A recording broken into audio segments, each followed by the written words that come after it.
This past Sunday we kicked off our new series entitled Chaos, and it basically deals with stress. And the point of the first lesson was simply this: God holds your future so that you can focus on the present. It seems as though one of the things that we tend to do is we tend to worry about things that we can't control. We tend to worry about things far into the future that there's nothing that we can do about at this point. And the challenge I gave them is I said, look, pick between these two statements: that you are fully responsible for your actions and for making wise choices that will impact your future, or God has it all in control.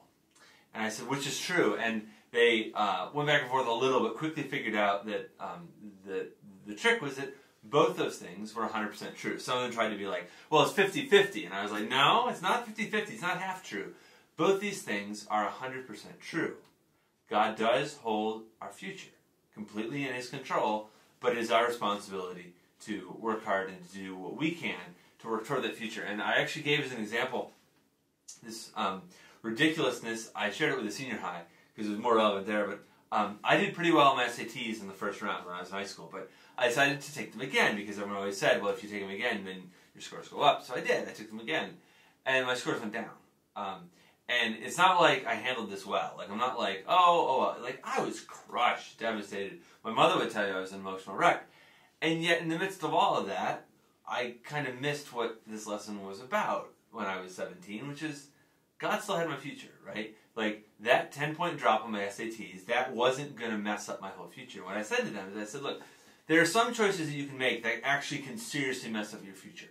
You can make very unwise choices about who you get in a vehicle with, about how you drive, choices you make about substances that you'll use or won't use. There are actually choices that you can make that can mess up your future. Course selection in your junior year is probably not going to completely mess up your future. Doesn't mean it's not important, but it's not of ultimate significance, right? It's not the ultimate thing. So, kind of what we talked about is keep this in mind. Worry about what you can worry about now, but don't worry about the future. Don't worry about things that you can't control. This coming Sunday, we move on to our second one, and this is about approval, right?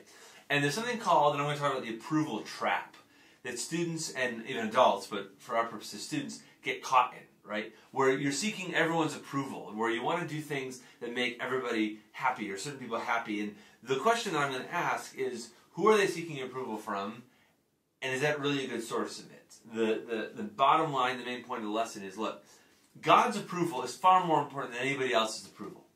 So what you're doing, you want to make sure is pleasing to God and honoring to God before it's anything else. And that's kind of the main point. Well, where I'm going to push them to make this practical is there are good sources of godly approval in your life. There are bad sources of ungodly approval in your life. There are healthy sources, there are unhealthy sources. There are godly sources, there are ungodly sources. What are the good sources of approval, right? Because oftentimes the right people, seeking the right people's approval, can actually be a good thing, can actually be healthy, can help students see, you know. For example, if they have a teacher at school who they really trust, who they really believe wants the best for them, seeking that teacher's approval, seeking that teacher's input and wisdom in their life, that's not necessarily a bad thing at all. That could actually be a really good thing. At the same time, if they're seeking a friend's approval, and maybe a friend who's not a really good source of approval, that can be a bad thing. That actually can be destructive. The challenge is not to seek everyone's approval, not trying to please everybody. And even as I was writing this one hit really close to home because I like to be liked. Like, I remember even in high school, even people I didn't like, I wanted them to like me. But that gets you into a trap of stress, of just putting pressure on yourself to win people's approval all the time can be exhausting. And ultimately, the question I want to ask him is, whose approval are you seeking? Are those godly sources of approval or ungodly sources of approval? Because if you eliminate the ungodly sources of approval, if you eliminate the unhealthy sources of approval, say, I'm not going to worry about them, then you can narrow it down a whole lot. Say, these are the people in my life who I really trust, who I think actually want the best for me, whose approval, or at least their input, I should seek, right? Because approval is a little bit different than input, but wisdom, I think, is the key, right? Whose wisdom should I be seeking as I go through this? So that's where we're headed to on Sunday. The other thing that is coming up is that the 30-hour famine is right around the corner. It's only, about 3 weeks away, about 2 weeks away at this point. And a lot of people have been like, hey, I'm coming, I'm really excited, I can't wait to do the famine. But we need to get people actually signed up. So in the link in this week's e-news. Please go ahead and sign up. Make sure that we get kids registered. The cost is $60. It covers everything for the weekend. And that's it. It's a really great event. It was one thing last year when I was on sabbatical that I was so bummed that we didn't get to do. Because I wasn't here and it fell at a bad time for Craig to take the kids up. So I'm so excited to get to go back this year. It's a great opportunity. Just one of the things I always get questions about is from parents who are, is it safe? Is it safe? It's absolutely safe, and here's why it's safe. A true fast would be one where you either wouldn't eat or drink anything for 30 hours or just drink water. That's not what we're doing. I'm going to repeat that. We're not doing that. This is a juice fast. A juice fast gives you nutrition, it gives you carbs, it gives you calories.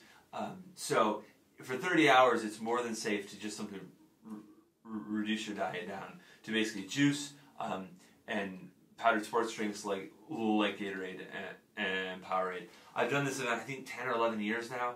Never had a single health problem that was related to the famine. So we always have emergency supplies in case someone did get sick.